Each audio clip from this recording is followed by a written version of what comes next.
কুষ্টিয়া-৩ আসনের সাবেক এমপি ও আওয়ামী লীগের যুগ্ম সাধারণ সম্পাদক মাহবুব উল আলম হানিফের বাড়ি এক্সকেভেটর দিয়ে গুঁড়িয়ে দিলেন বিক্ষুব্ধ ছাত্র জনতা।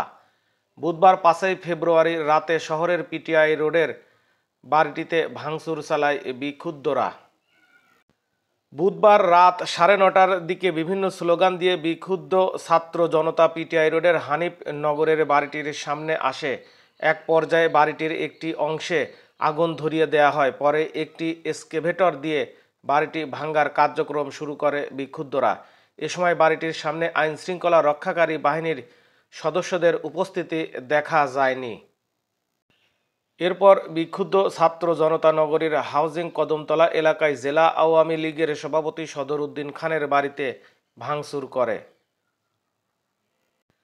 উল্লেখ্য, গত ৫ই আগস্ট শেখ হাসিনার সরকারের পতনের পর মাহবুব উল আলম হানিফের বাসভবনে ভাঙচুর ও অগ্নিসংযোগ করেছে ছাত্র জনতা। সেই সাথে ছাত্র জনতার একটাই দাবি, ফ্যাসিবাদের বিরুদ্ধে আন্দোলন সংগ্রাম চলবে।